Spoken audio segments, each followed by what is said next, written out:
আপনার ফোনে কি অতিরিক্ত অ্যাড আসে আর এর জন্য আপনি বারবার বিরক্ত বোধ করছেন? এখন থেকে চাইলে আপনি এই বিরক্তিকর অ্যাড আসা বন্ধ করে রাখতে পারবেন। আর তাই দেখাবো আজকের এই ভিডিওতে। তাই ভিডিওটি স্কিপ না করে সম্পূর্ণ ভিডিওটি দেখার অনুরোধ রইলো।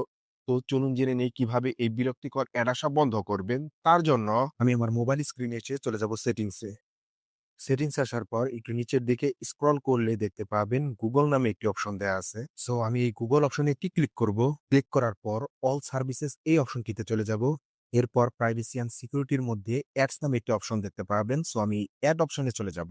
এরপর এখান থেকে ডিলিট অ্যাডভার্টাইজিং আইডি এই অপশনটিতে একটি ক্লিক করব।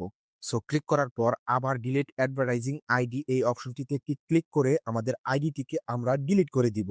সো ডিলিট করার পর আমাদের অ্যাড আসা যে সম্পূর্ণরূপে বন্ধ হয়ে যাবে তা নয়, তবে অনেকটা অংশই কমে যাবে। তো ভিউয়ার্স, ভিডিওটি ভালো লাগলে অবশ্যই একটি লাইক দিবেন এবং এরকম টেক রিলেটেড ভিডিও পেতে অবশ্যই সাবস্ক্রাইব করে রাখবেন ক্রিয়েটিভ টেক। আল্লাহ হাফেজ।